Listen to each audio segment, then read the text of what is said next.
ચૂંટણી પંચે પરસોત્તમ રૂપાલાને આપી છે ક્લીન ચીટ। સોંપાયેલા રિપોર્ટ પર ચૂંટણી પંચે મહોર મારી છે। રાજકોટ ચૂંટણી અધિકારીએ રિપોર્ટ સોંપ્યો હતો। રાજકોટ ચૂંટણી અધિકારીએ રિપોર્ટમાં લખ્યું હતું કે કોઈ સભા યોજાઈ નહોતી અને બે સમાજ વચ્ચે વૈમનસ્ય થાય તેવું કોઈ કાર્ય રૂપાલાએ કર્યું નથી।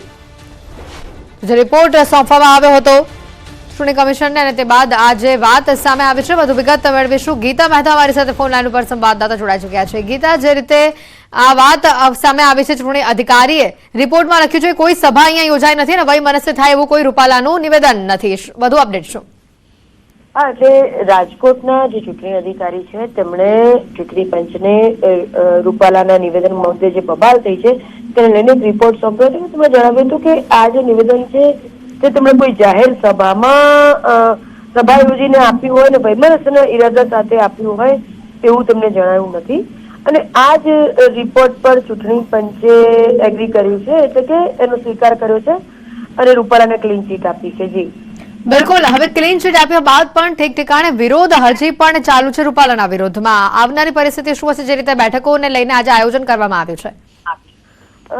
જી, આજે કોર કમિટીની બેઠક છે, એ પહેલા કોર કમિટીની બેઠક છે ને ત્યારબાદ ક્ષત્રિય અગ્રણીઓ સાથે બપોરે 3 વાગ્યા આસપાસ એક બેઠક છે। હવે જોવાનું એ રહેશે કે રૂપાલાની માફી પણ એન્ડ ઓફ ધ ડે ભાજપના પ્રદેશ અધ્યક્ષ CR પાટીલે પણ માફી માંગી લીધી, તો આ માફી ઉપર કેટલા પીગળે છે ક્ષત્રિય સમાજ, એટલે ક્ષત્રિય સમાજ કેટલું નમતું જોકે છે અથવા તો કેટલું સમાધાન કરવાની તૈયારી બતાવે છે તેના પર જ આ તમામ દારોમદાર રહેશે કે રૂપાલાનું ભવિષ્ય હવે શું છે।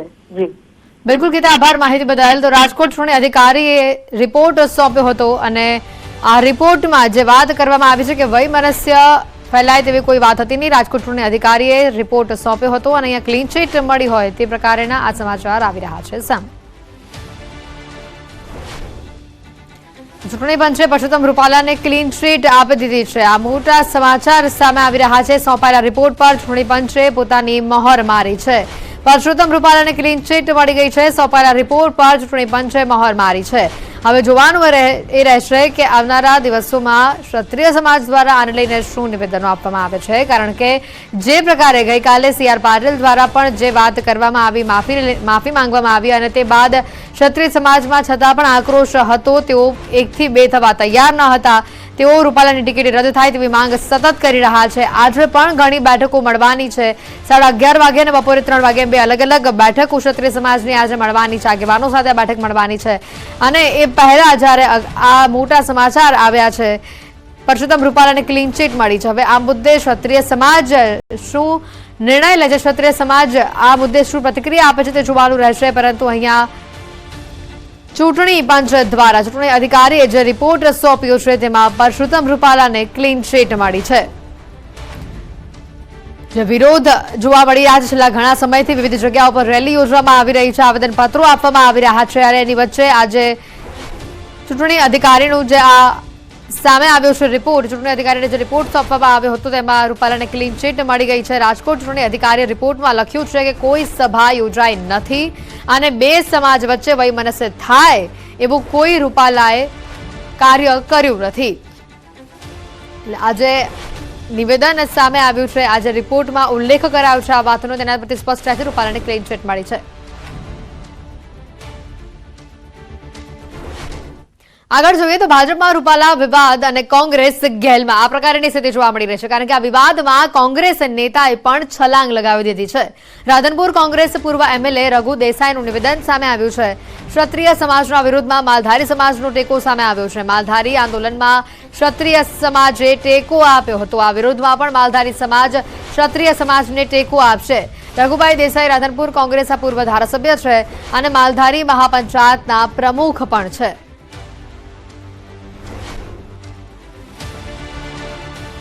ગૌ માતાની વાત હતી, એ દિવસે માલધારી મહાપંચાયતે જે ગૌ માતા માટે આંદોલન કર્યું ત્યારે ક્ષત્રિય સમાજે અમને ટેકો આપેલો। એમ આજે રૂપાલાજી જે બોલ્યા છે એના સામે ક્ષત્રિય સમાજને પણ આજે માલધારી મહાપંચાયતના પ્રમુખ તરીકે ક્ષત્રિય સમાજના ટેકામાં રહીને આખા ગુજરાતમાં અમે પણ ભાજપના વિરુદ્ધનું મતદાન કરવાના છીએ। રૂપાલાના નિવેદન બાદ વકરેલા વિવાદને લઈને ક્ષત્રિય સમાજ આકરા પાણીએ છે. કોંગ્રેસ નેતા અને ક્ષત્રિય સમાજના અગ્રણી નયનાબા જાડેજા અને તેમની ટીમ દ્વારા રાજકોટ શહેરમાં પોસ્ટર લગાવાયા છે. પરસોત્તમ રૂપાલાના બહિષ્કાર માટેના પોસ્ટરો શહેરમાં લગાવાયા છે. બોયકોટ રૂપાલા, સપોર્ટ ક્ષત્રિય સમાજ, આ લખાયેલા પોસ્ટર સામે આવ્યા છે. બસપોર્ટ સહિતના વિસ્તારોમાં આ પોસ્ટર્સ લગાવવામાં આવ્યા છે.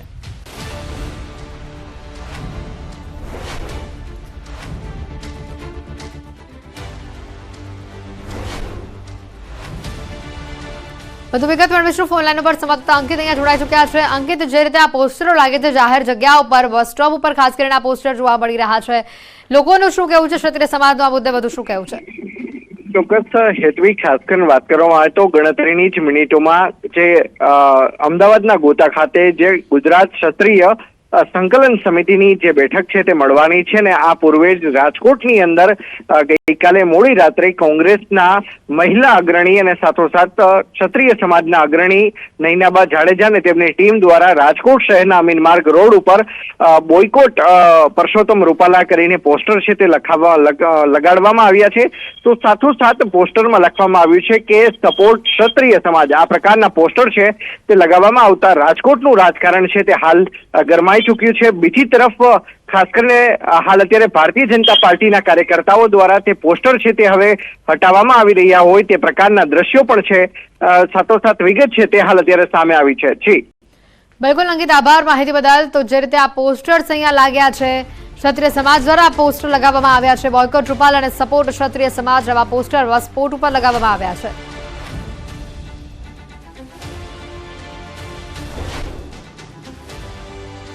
રૂપાલા વિવાદમાં સમાધાનના પ્રયાસો જે સામે આવી રહ્યા છે. ભાજપ નેતાઓ સાથે બેઠક પહેલા રાજપૂત આગેવાનોની બેઠક મળશે. બપોરે 12 વાગે રાજપૂત સમાજ સંકલન સમિતિની બેઠક મળશે. ભાજપ નેતાઓ સાથે બેઠક પહેલા ચર્ચા કરવામાં આવશે.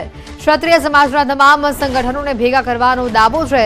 સંકલન સમિતિના આગેવાનોનું નિવેદન સામે આવ્યું. સમિતિ સમાજનો વિશ્વાસ ક્યારેય નહીં તોડે. સમાધાનની દરખાસ્ત હશે તો સંસ્થાઓની બેઠક થશે. ઉમેદવારી રદની વાતમાં સમાધાનને કોઈ સ્થાન નથી. આજે સમાધાનની બેઠક નથી, આ સંકલન સમિતિ દ્વારા કહેવામાં આવ્યું છે. સાથે તેઓએ ઉમેર્યું છે કે સમાજને પૂછ્યા વગર નિર્ણય નહીં કરીએ. સમિતિ બેઠકમાં ચર્ચા કરવામાં આવશે. ભાજપની બેઠકમાં તે મૂકવામાં આવશે.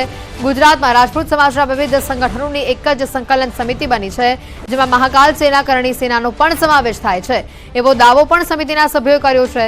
ગઈકાલે પાટીલના ઘરે મળેલી બેઠક બાદ રાજપૂત સંકલન સમિતિની બેઠક મળી હતી, જેમાં આ નિવેદનો અપાયા હતા. યુદ્ધનો લડવૈયો થઈ અને લડી રહ્યા છે, એટલે તમારી લડતને અમે વાચા આપીશું. અમે કોઈ પણ એવું કાર્ય નથી કરવાના કે જેનાથી સમાજને અસંતોષ થાય. એટલે ખાસ મારે અત્યારે મીડિયાના માધ્યમથી આપ સૌને એ જ જણાવવું છે કે કોઈ પણ મનમાં જરા પણ શંકા ન રાખતા કે અહીંયા કુલડીમાં ગોળ ભંગાશે. અમે તમામ સંગઠનોને એકવાર ફરીથી ભેગા કરીશું અને તમે કહેશો એમ જ કરવામાં આવશે. બસ આટલું જ કહેતા આપ સૌને જય માતાજી. જય માતાજી. લોકશાહી હોય કે પછી આપણા વ્યવહારિક જીવનમાં પણ ઊભા થતા જે પ્રશ્નો હોય એમાં હંમેશા વાર્તાલાપ થાય, ચર્ચા થાય એનું પ્રાધાન્ય હોય છે. સંકલન સમિતિ અને પાર્ટી આ પ્રક્રિયામાંથી અત્યારે પસાર થઈ રહી છે. મારી પહેલાંના અમારા વડીલોએ સૌએ કીધું, હું મારું પણ એક સ્ટેન્ડ અહીંયા બહુ એક ક્લિયર મૂકવા માંગુ છું. જે લોકો પણ સમાધાનમાં આગળ આવે છે, જે લોકો એવું કહે છે કે માફી માંગી લીધી, સ્લીપ ઓફ ટંગ હતો, ફ્રેન્ચ ફ્રાઈઝને ફ્રાય ફ્રેન્ચી બોલે એને સ્લીપ ઓફ ટંગ કહેવાય, પણ રજવાડાઓ નમ્યા અને રોટી બેટીના વ્યવહાર કર્યા અને સ્લીપ ઓફ ટંગ ન કહેવાય એ હું ને તમે દરેક જાણો છો. મારો 14 વર્ષનો દીકરો પણ જાણે છે. એટલે આ રાજપૂત સમાજની ઇતિહાસનો સવાલ છે, અમારા સ્વાભિમાનનો સવાલ છે. એટલે હું સંકલન સમિતિ વતી મહિલા પ્રમુખ તરીકે અહીં મારા દરેક રાજપૂત સમાજના બહેનો દીકરીઓને ખાસ કહેવા માંગુ છું કે કોઈ પણ રીતે તમારા સ્વાભિમાન સાથે સમાધાન નહીં કરે. આપ સૌએ જે વિશ્વાસ મૂક્યો છે, આપ સૌ એક જે ગ્રાઉન્ડ લેવલ પર લડત આપી રહ્યા છો, આપ સૌની લડત ચાલુ રહેવી જોઈએ અને આનાથી પણ ઉગ્ર થવી જોઈએ. રાજપૂત સમાજ સંકલન સમિતિની બેઠક બાદ મળશે ભાજપના ક્ષત્રિય નેતાઓ સાથે બેઠક. અમદાવાદના ગોતામાં બપોરે 3 વાગે મળશે આ બેઠક. ભાજપના ક્ષત્રિય નેતાઓ સાથે બેઠક થશે. આ બેઠક પહેલા CR પાટીલે માહિતી આપી. ક્ષત્રિય સમાજની 92 લોકોની એક ટીમ છે.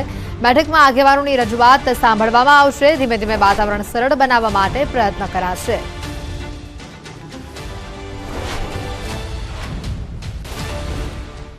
લગભગ ક્ષત્રિય સમાજની 92 લોકોની એક આખી ટીમ છે, સંકલન સમિતિ છે. એમને આવતીકાલે 3 વાગે એ મળવાના છે. એમનો રોષ હશે તે પણ સાંભળશે અને એમને સમજાવશે અને ધીમે ધીમે વાતાવરણ સરળ બને એના માટેના પ્રયત્ન કરશે.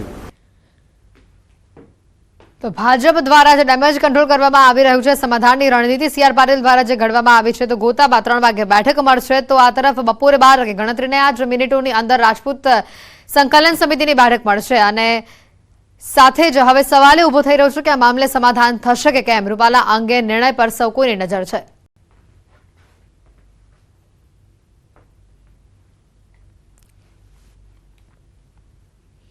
પરસોત્તમ રૂપાલાના નિવેદનને લઈને હજી પણ રોષ યથાવત છે. હવે કચ્છમાં અંજારના ખેડોઈ ગામમાં પરસોત્તમ રૂપાલાના વિરોધમાં પોસ્ટર લાગ્યા છે. ભાજપના કાર્યકરો અને ઉમેદવારોએ ગામમાં પ્રચાર માટે પ્રવેશબંધીના પોસ્ટર લગાવ્યા છે. ખેંડોઈ રાજપૂત ક્ષત્રિય યુવા સભા દ્વારા ગામના મુખ્ય માર્ગો અને સાર્વજનિક સ્થળો પર આ પોસ્ટર્સ લગાવવામાં આવ્યા છે.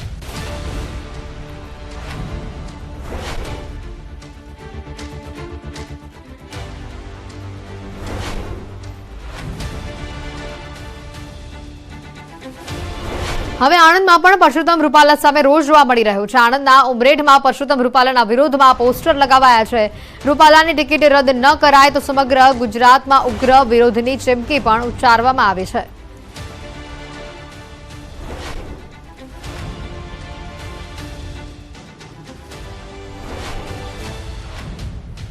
રૂપાલા વિવાદે ગુજરાતના સીમાડા પાર કર્યા છે. રાજસ્થાનમાં રાજપૂત આગેવાનોએ દર્શાવી છે પોતાની નારાજગી. સુખદેવસિંહ ગોગામેડીની પત્નીએ નારાજગી દર્શાવી છે અને વિડીયો શેર કરી માફીની માંગ કરી છે. કરણી સેનાના પ્રમુખ હતા સુખદેવસિંહ ગોગામેડી.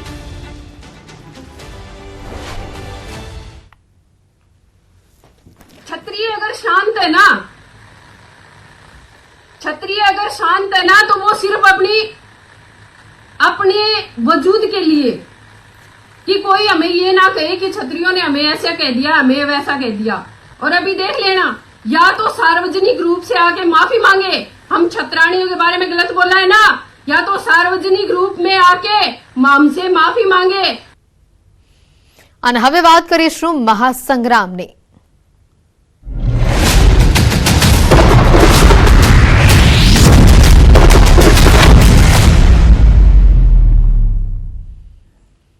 સાબરકાંઠા રાજકોટ બાદ હવે જૂનાગઢમાં ભાજપ ઉમેદવારને બદલવાની માંગ થઈ છે. હવે જૂનાગઢ બેઠકને લઈને પણ રાજકારણ ગરમાયું છે.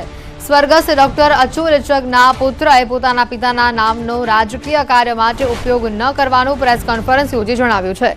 એક તરફ ડોક્ટર ચગની આત્મહત્યા માટે ભાજપના ઉમેદવાર રાજેશ ચુડાસમા સામે ફરિયાદ નોંધાઈ હતી. તેવામાં ઉમેદવાર તરીકે ફરી રાજેશ ચુડાસમાનું નામ જાહેર કરાતા રઘુવંશી સમાજમાં આક્રોશ છવાયો છે. તેવામાં સ્વર્ગસ્થ ડોક્ટર અચુલ ચગના પુત્રએ સુખદ સમાધાન થઈ ગયું હોવાની વાત કહી છે અને તેમના નામનો ઉપયોગ ન કરવા પણ જણાવ્યું છે.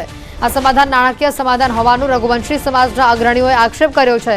પુત્રની મનાઈ છતાં સમાજના અગ્રણીઓએ આ સમાધાનને માન્ય ન રાખી ઉમેદવાર રાજેશ ચુડાસમાને બદલવાની માંગ કરી છે.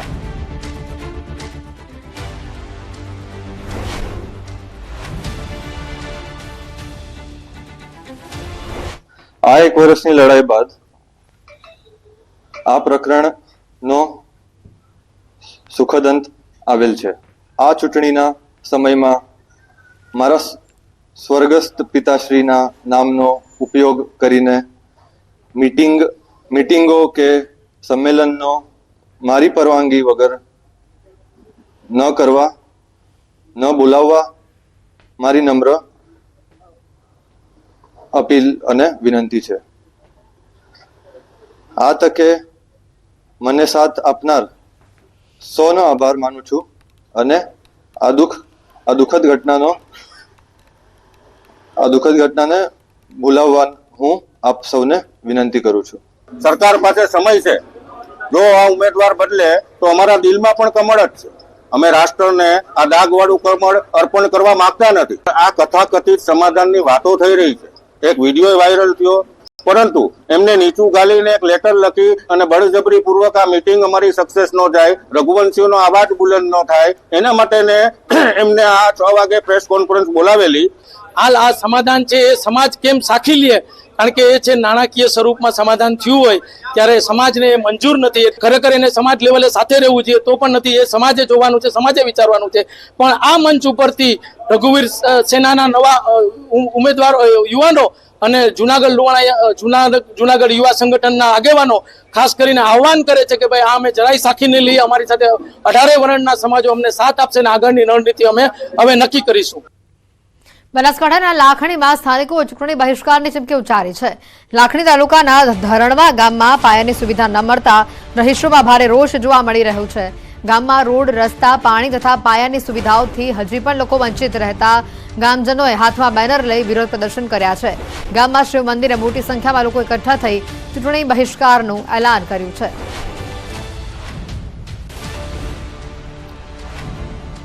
અમારા ગામમાં કોઈ પાયાની સુવિધા આજ દિન તક થઈ નથી.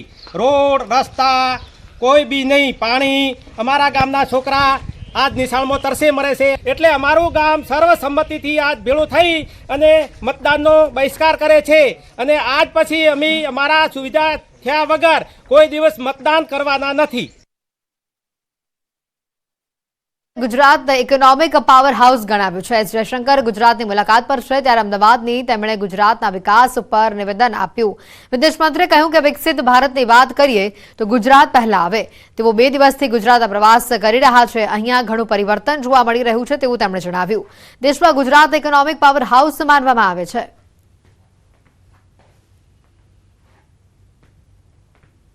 जब विकसित भारत की बात करते हैं तो स्वाभाविक है कि हम गुजरात की सोचें, क्योंकि गुजरात जो है मैं एक किस्म से कहूँगा कि देश में ये एक इकोनॉमिक पावर हाउस माना जाता है कि यहाँ अगर आप पूरा इंडस्ट्री की बात करें या एग्रीकल्चर की बात करें, पुरानी इंडस्ट्री की बात करें या नई चीज़ें जैसे सेमीकंडक्टर और बैटरी हो, तो यहाँ बहुत परिवर्तन हो रहा है.